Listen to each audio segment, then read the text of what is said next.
वैसे तो south Korea दुनिया में कई चीज़ों की वजह से मशहूर है जो उसे दुनिया के दूसरे ममालिक से अलग बनाती हैं, जैसा कि टेक्नोलॉजी के मैदान में बहुत आगे होना और इसके मशहूर ब्रांड सैमसंग और एलजी का तो पूरी दुनिया में राज है। इसके अलावा नॉर्थ कोरियन किंगडम डांस भी काफ़ी मशहूर है। मगर इसके अलावा भी साउथ कोरिया की कई ऐसी बातें हैं जो ना सिर्फ मशहूर हैं बल्कि अजीब भी हैं। आज की इस वीडियो में हम साउथ कोरिया के स्कूलों के हवाले से बात करने वाले हैं, इसलिए वीडियो को मुकम्मल देखिएगा। लेकिन वीडियो शुरू करने से पहले नए आने वाले दोस्तों से गुजारिश है कि चैनल को सब्सक्राइब करते हुए साथ मौजूद बेल आइकन को दबा दें। साउथ कोरिया का स्कूल सिस्टम दुनिया का अनोखा तरीन स्कूल सिस्टम है। कोरियन स्कूलों में बहुत ही अजीबोगरीब किस्म के रूल्स बनाए गए हैं।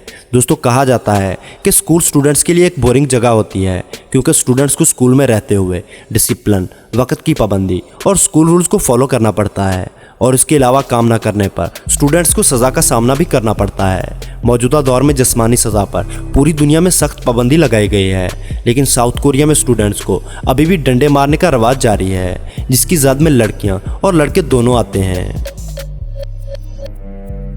दोस्तों, हर स्कूल के अपने कवानीन होते हैं। आमतौर पर दुनिया भर के स्कूल फैशन और स्टाइल्स की आमाजगाह होते हैं, लेकिन कोरियन स्कूल इस लिहाज से मुनफरिद हैसियत के हामिल हैं क्योंकि साउथ कोरिया में किसी भी स्टूडेंट को ज्वेलरी या मेकअप करने की बिल्कुल इजाज़त नहीं होती। कोरियन स्कूलों में स्टूडेंट्स को डेली चेक किया जाता है कि स्टूडेंट्स ने ज्वेलरी या मेकअप तो नहीं किया। अगर कोई स्टूडेंट इस रूल की खिलाफवर्जी करता है तो उसे सख्त से सख्त सज़ा दी जाती है। स्टूडेंट्स छोटी से छोटी चैन तो दरकिनार, यहाँ तक कि लड़कियाँ हल्की सी लिपस्टिक भी नहीं लगा सकती। दोस्तों, जैसा कि हमारे मुल्क में आम रवायात है कि हम जूते पहनकर अपने कमरों में दाखिल नहीं होते, यानी कमरे में दाखिल होने से कबल जूते बाहर उतार देते हैं। बिल्कुल ऐसा ही रूल कोरियन स्कूल में भी पाया जाता है। तलबा और तालबात को अपने जूते क्लासरूम से बाहर ही उतारने पड़ते हैं, लेकिन इसका मतलब ये नहीं कि स्टूडेंट्स नंगे पांव स्कूल में घूमते हैं। इसके लिए स्कूल में अलग तरह के जूते मौजूद होते हैं जिन्हें पहनकर स्टूडेंट्स स्कूल एक्टिविटीज़ करते हैं।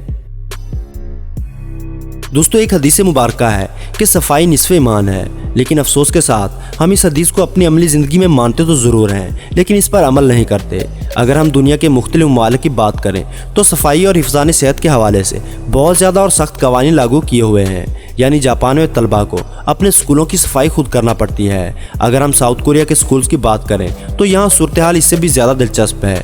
यहाँ स्टूडेंट्स को स्कूल की सफाई सुथराई का ख्याल रखने के साथ साथ अपने स्कूल से बाहर भी जमा किया हुआ कचरा खुद उठाना पड़ता है।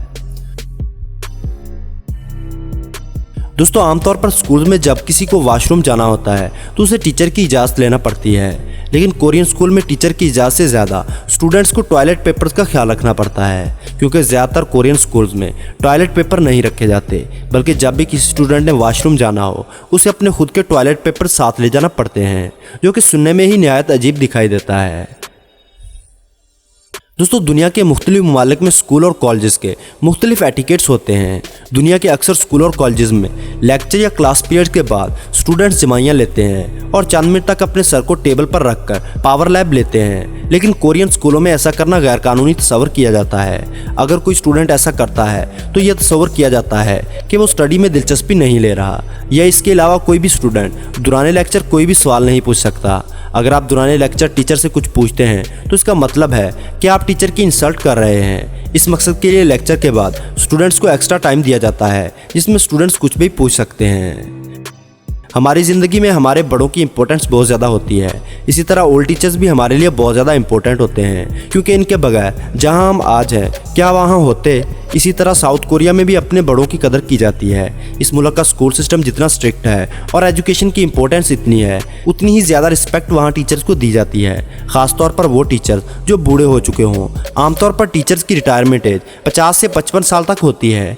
वहीं कोरिया में टीचर्स की रिटायरमेंट एज 65 से 70 साल होती है, और टीचर जितना ज़्यादा सीनियर होगा इसको सैलरी और बेनिफिट्स भी उतने ज़्यादा मिलते हैं।